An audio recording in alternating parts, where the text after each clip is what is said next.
नमस्कार विद्यार्थी मित्रांनो, श्री संत ज्ञानेश्वर शिक्षण मंडळ संचलित महाराणा प्रताप विद्यालय भुसावळ आणि मी सुधाकर सपकाळ। आज आपण इयत्ता 9वी विषय इतिहास यातील एक महत्त्वाचं प्रकरण म्हणजे शैक्षणिक वाटचाल यामधला आपण एक टॉपिक पाहणार आहोत। आपण मागच्या व्हिडिओमध्ये एक टॉपिक तर पाहिलेलाच आहे, पण आता आपण पुढचा टॉपिक पाहणार आहोत। उदाहरणार्थ आपण एक्झॅक्टच्या मागचा एक टॉपिक म्हणजे काय पाहिलं की जी कोसबाड प्रकल्प असेल, माध्यमिक शिक्षण असेल, माध्यमिक शिक्षणामध्ये आपण पाहिलं की मौलाना अबुल कलाम आझाद यांचं योगदान आणि त्याच्यामध्ये जो घडवला गेलेला जो मुदलियार आयोग आहे आणि मुदलियार आयोग यांनी मान्य केलेला जो आकृतिबंध आहे 11+1+3 हा आपण शिक्षणाचा एक पॅटर्न पाहिला, बरोबर आहे। 11 म्हणजे 11वी पर्यंत, पुढे 1 वर्ष आणि परत त्याला पदवी म्हणून 3 वर्ष असा अभ्यासक्रम आपण त्या ठिकाणी पाहिला। मग त्या ज्या माध्यमिक शिक्षणामध्ये मुदलियार आयोग यांचं महत्त्वाचं योगदान होतं, बरोबर आहे। आपण त्यांच्या कार्यकाजाची किंवा त्यांच्या कामकाजाची शैली पण पाहिली, पुन्हा आपण महाराष्ट्र राज्याने काय काय बदल केले ते पण पाहिले। विद्यार्थी मित्रांनो, आज आपण महत्त्वाचा पाहणार आहोत म्हणजे कोठारी आयोग। मग कोठारी आयोग म्हणजे कसं की आता शिक्षणाचं स्वरूप बदलायला लागत आहे, मग त्याच्यामध्ये एकच ठेवावं लागणार आहे का आपल्याला? नाही, आपल्याला ते डे बाय डे म्हणा किंवा दिवसागणी आपल्याला ते बदलावं लागणार आहे। एक्झॅक्ट आपण आताच्या परिस्थितीचा जर विचार केला तर मी तुमच्याशी बोलत आहे याच काळामध्ये माध्यमिक किंवा आपल्या शिक्षणाचा एक वेगळा मसुदा तयार होत आहे। तुम्ही पाहिलं की 3+3+3+2+2 आणि 2 याप्रमाणे, बरोबर आहे। मग हे असं का? तर आपल्याला असे आठवत असेल किंवा जाणवत असेल की तब्बल 34 ते 35 वर्षानंतर पुन्हा शिक्षणाचा मसुदा बदलत आहे। असं का? कारण देशाच्या गरजा पाहून देशाला कोणत्या शिक्षणाची गरज आहे त्यानुसार शिक्षणाची धोरणं बदलत असतात आणि आता ते बदलाच्या मार्गावर आहे। पण आज आपण काय पाहणार आहोत तर कोठारी आयोग। कोठारी आयोगामध्ये काय आहे तर 1964 मध्ये आपण जर विचार केला विद्यार्थी मित्रांनो, तो कोठारी आयोग स्थापन करण्यात आला आणि डॉक्टर DS कोठारी यांच्या आयोगाखाली किंवा यांच्या अध्यक्षतेखाली हा आयोग स्थापन करण्यात आला आणि आयोगाच्या कामकाजामध्ये जे JP नाईक जे होते यांचे मोलाचं मार्गदर्शन किंवा अतिशय योगदान आहे। या योगदानामुळे किंवा या आयोगाने माध्यमिक शिक्षण असेल, उच्च माध्यमिक शिक्षण असेल, त्याचबरोबर विद्यापीठ या स्तरावरील त्यांनी काय केलं की 10+2+3 म्हणजे 10वी 11वी 12वी 2 वर्ष आणि त्याचबरोबर फर्स्ट सेकंड थर्ड म्हणजे प्राथमिक द्वितीय आणि तृतीय वर्ष असे त्याला विद्यापीठाचे किंवा पदवीचे सुद्धा वर्ग जोडण्यात आलेला आहे। आणि या आकृतिबंधाचा त्यांनी काय केला, पुरस्कार केला, स्वीकार केला आणि 1972 पासून बघा 1972 पासून ही व्यवस्था अंमलात आली।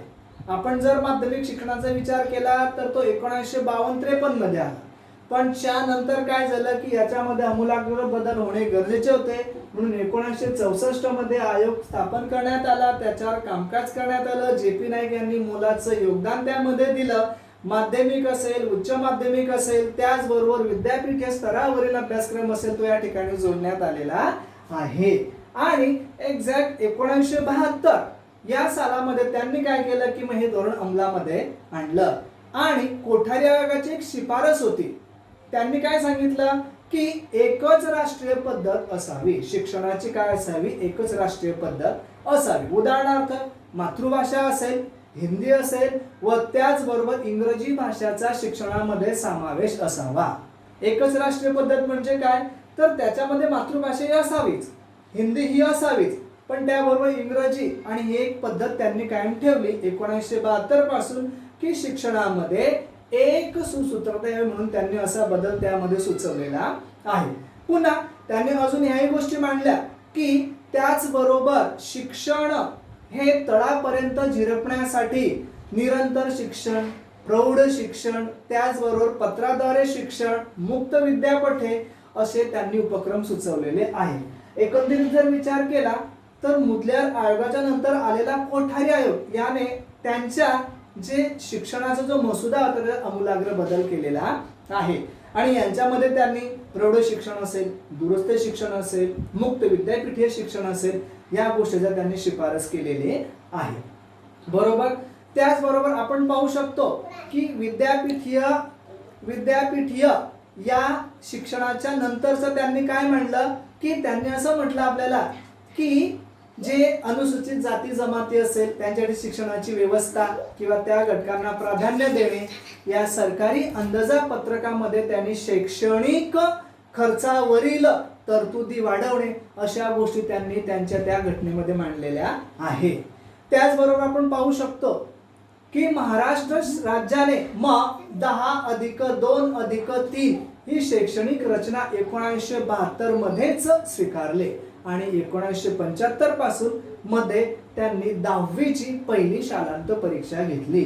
विद्यार्थी मित्रांनो, तुम्ही लक्षात ठेवायला पाहिजे की प्रश्न असतो जनरल नॉलेजचा की 10वीची पहिली शालांत परीक्षा महाराष्ट्रात केव्हा झाली, तर 1900 मग आपण सांगू शकतो की 75 साली. बरोबर. कोठारी आयोगाने त्यांचे योगदान दिलेलं आहे, पण त्याचबरोबर कोठारी आयोगाने जे शैक्षणिक बदल सुचवले त्याचे काही वैशिष्ट्य सुद्धा आपल्याला सांगता येतील. तुम्ही पाहू शकता पेज नंबर 25 वरती एक आहे, तिथे दिलेलं एक वेव्ह डायग्राम की शिक्षणाची उद्दिष्टे काय आहे. तर त्यातलं पहिलं आपण घेऊ शकतो की शिक्षणाचे आधुनिकीकरण झाले पाहिजे. आधुनिकीकरण म्हणजे काय, त्याच्यामध्ये तंत्रज्ञान आलं पाहिजे, सामाजिक व राष्ट्रीय एकात्मता त्याच्यामध्ये जोपासली गेली पाहिजे. समजा एखादी राज्य आहे तो म्हणेल फक्त आम्ही आमच्याच जे आम्हाला अभिप्रेत आहे ते आम्ही शिक्षण देऊ, चालेल का, नाही, त्याच्यामध्ये राष्ट्रीय एकात्मता आली पाहिजे. मग तिसरं जे आहे वैशिष्ट्य ते म्हणजे सामाजिक, नैतिक, आध्यात्मिक मूल्याची जोपासना केली गेली पाहिजे. शिक्षण फक्त वरचेवर देता कामा नये, त्याच्यामध्ये सामाजिक असेल, त्याच्यामध्ये नैतिक असेल, आध्यात्मिक असेल आणि जे संस्कारिक मूल्य असेल त्याची जपवणूक त्याच्यामध्ये झाली पाहिजे, असं कोठारी आयोगाच्या जे शिक्षणाचे वैशिष्ट्य होते त्याच्यामध्ये नमूद करण्यात आलेले आहे. आणि चौथा एक उद्दिष्ट आहे अजून त्यांचं, शिक्षण व उत्पादकता. शिक्षण उत्पादकता म्हणजे काय की शिक्षण घेतल्यानंतर, आपलं शिक्षण झाल्यानंतर आपल्याला त्याचा जो उपयोग आहे तो उत्पादनामध्ये कन्व्हर्ट करता आला पाहिजे. नुसतं शिक्षण घेऊन कारकुनी पद्धतीने लोक बाहेर पडले तर चालेल का, नाही. त्याच्यामुळे काय होईल तर बेरोजगाराचे जे लोंढे आहेत ते निर्माण होतील. म्हणून या आयोगाने आपल्याला शिक्षण व उत्पादकता हे सुद्धा त्याचं वैशिष्ट्य सांगता येईल. आणि एक महत्वाचं त्यांनी वैशिष्ट्य सांगितलेलं आहे विद्यार्थी मित्रांनो, ते म्हणजे लोकशाहीचे संरक्षण व संवर्धन. म्हणजे सगळं करत असताना आपल्याला ह्या शिक्षण घेत असताना लोकशाहीचे संवर्धन आणि संरक्षण हे सुद्धा त्याच्यामध्ये त्यांनी नमूद केलेलं आहे. बरोबर, समजलं तुम्हाला कोठारी?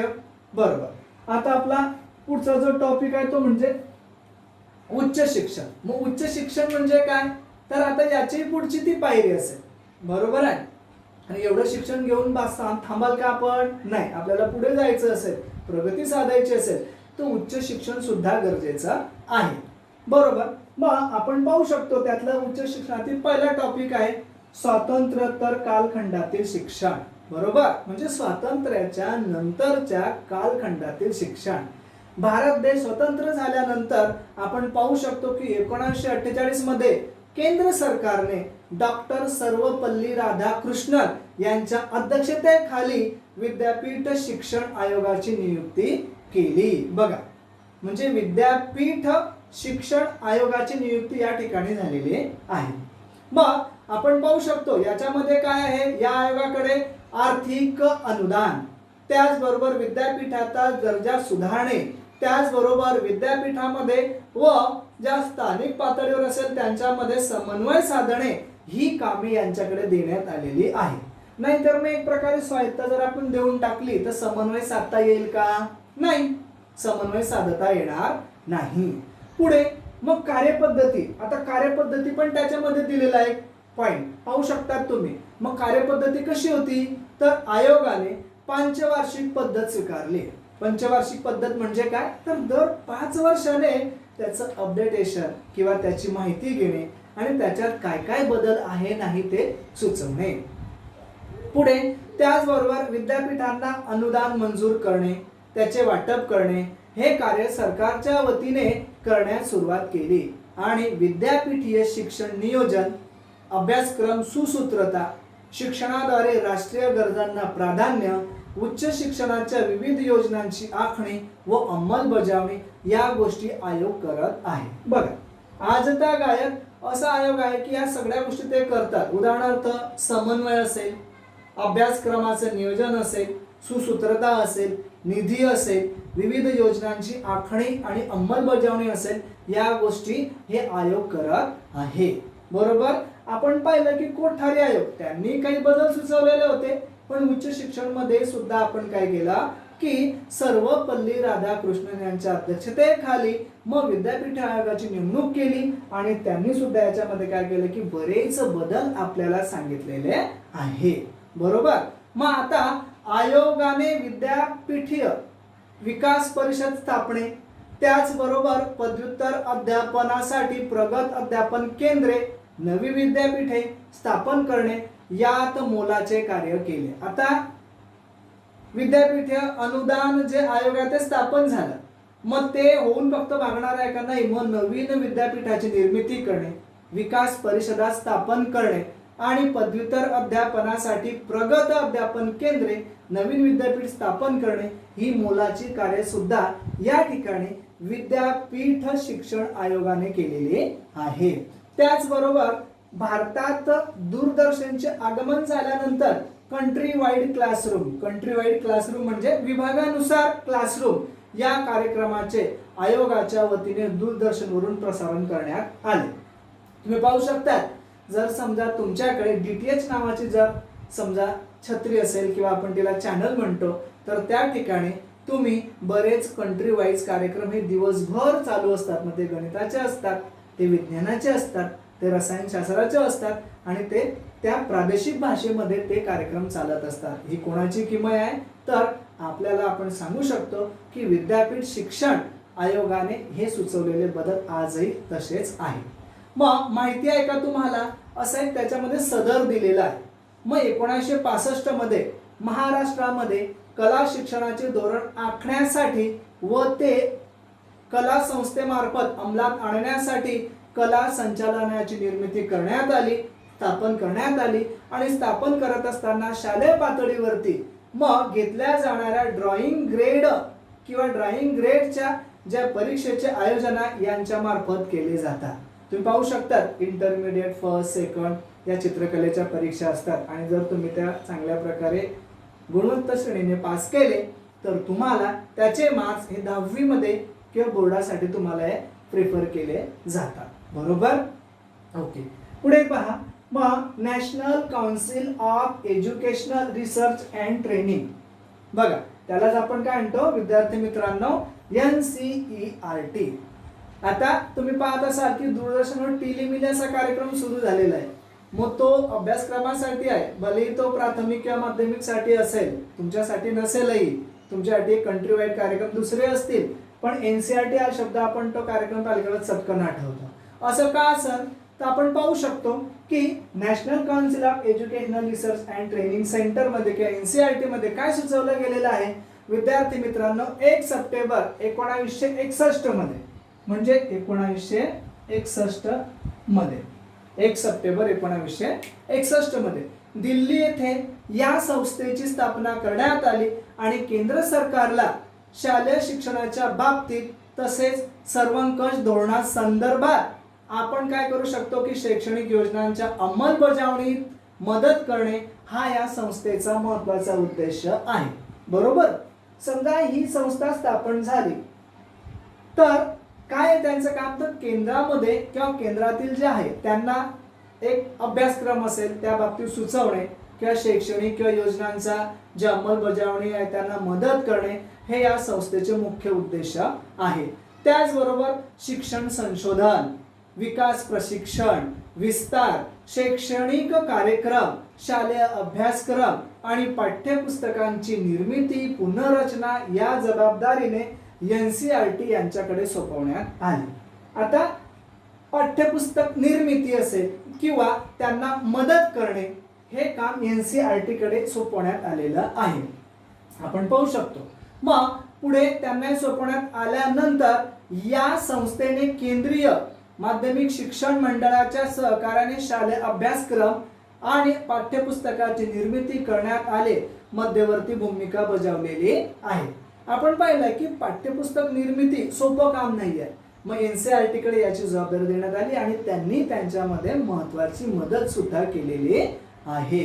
राज्य शासनाच्या प्राथमिक व माध्यमिक आणि शिक्षणाच्या संदर्भात सहकार्य व मार्गदर्शन NCERT ने उपलब्ध करून दिलेले आहे आणि शिक्षकाच्या दिनदर्शिका, कार्यपुस्तिका, त्याचबरोबर अध्यापन प्रशिक्षण, अध्ययन, अध्यापन, तंत्राचा विकास आणि राष्ट्रीय स्तरावर प्रज्ञा शोध परीक्षा असे उपक्रम त्यांनी राबवलेले आहे.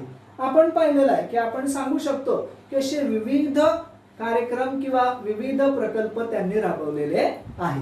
विद्यार्थी मित्रांनो, आता तुम्ही पुढील पेजवर पाहू शकता. पुन्हा NCERT विषयी आपण बोलणार आहोत. NCERTच्या आपण पाहू शकतो की धर्तीवर सर्व राज्यामध्ये मग SCERT हा एक प्रकल्प उभारण्यात आलेला किंवा संस्था स्थापन करण्यात आली. मग SCERT काय, जसं आपण नॅशनल शब्द इथे घेतलेला आहे, मग इथे आपण यस दिलेला आहे म्हणजे काय आहे, स्टेट आला. मग तो state council of educational research and training असा शब्द प्रयोग आलेला आहे. मग महाराष्ट्र राज्याच्या महाराष्ट्र राज्य शैक्षणिक संशोधन व प्रशिक्षण परिषद म्हणजे MSCRT ही संस्था 1964 साली सुरू करण्यात आली आणि माध्यमिक शिक्षणाचा दर्जा उंचावणे, शिक्षणासाठी या सेवा अंतर्गत प्रशिक्षण, अभ्यासक्रम, मूल्यमापन याबाबत प्रशिक्षण देणे आणि त्याचबरोबर अभ्यासक्रम निवड आणि याचे मार्गदर्शन करणे इत्यादी शैक्षणिक कामे ही संस्था करू लागली. बघ, आपण म्हटलेलं आहे की हा सगळा उद्देश काय आहे, शिक्षणाचा दर्जा उंचावणे, त्याचबरोबर शिक्षकांसाठी सेवा अंतर्गत प्रशिक्षण देणे. आता शिक्षक जरी म्हटला तरी आपण एक छोटंसं उदाहरण मी तुम्हाला देतो. आपल्याकडे मोबाईल असतो अँड्रॉइड आणि आपल्याला काय असतं की त्याच्यामध्ये बरेच ॲप असतात आणि असं 15 दिवसानं किंवा 1 महिन्यानंतर आपल्याला अपडेट नावाचं एक फंक्शन येत असतं. बरोबर आहे की अपडेट. मग अपडेट म्हणजे काय, तर सेवा अंतर्गत जे शिक्षकांसाठी प्रशिक्षण आहे म्हणजे शिक्षक सुद्धा त्याच्यामध्ये अपडेट होत असतो. हा त्याचा एक महत्त्वाचा उद्देश आहे. म्हणजे शिक्षणावर तर भर देणे पण त्याचा स्तर सुधारणे आणि त्याचबरोबर शिक्षकांना सेवा अंतर्गत प्रशिक्षण देणे, अभ्यासक्रम, मूल्यमापन, त्याचबरोबर विद्यार्थ्यांना 10वी व 12वी या परीक्षेनंतर कोणते कोणते व्यवसाय निवडावे हे मार्गदर्शन हे त्यामध्ये समाविष्ट करण्यात आले. आणि या संस्थेला आपण विद्या प्राधिकरण असं सुद्धा म्हणत असतो.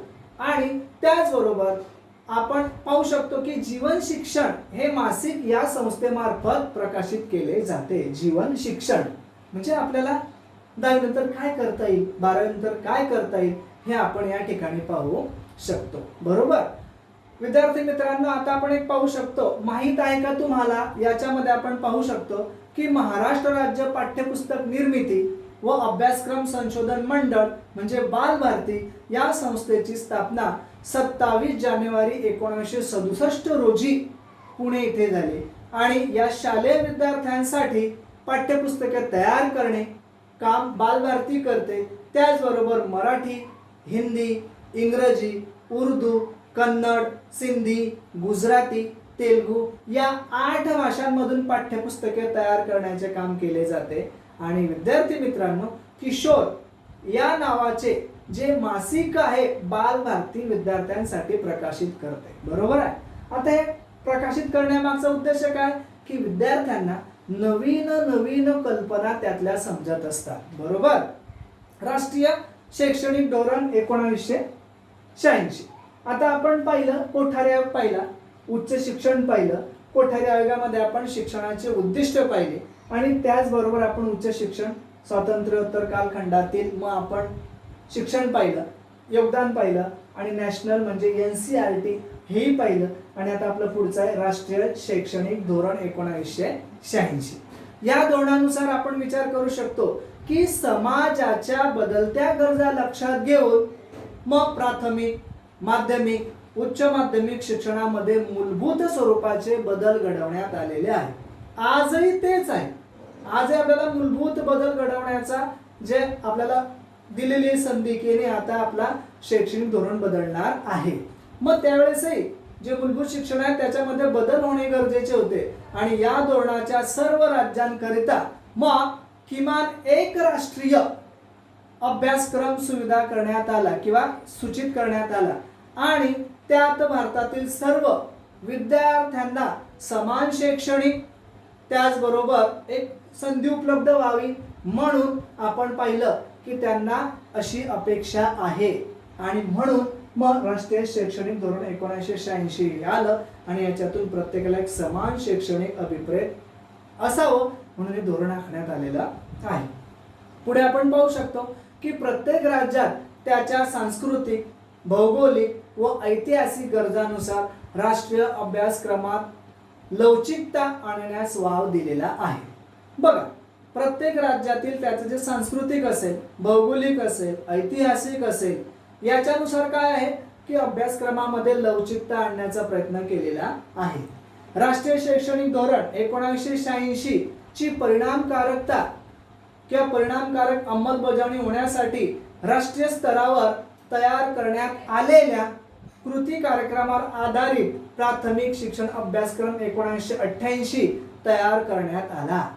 बघा विद्यार्थी मित्रांनो, तर हा कार्यक्रम आता पुढे पुढे जातोय आणि आपण पाहिलं की त्याच्यामध्ये आपल्याला बदल अपेक्षित आहे, बदल होत आहे.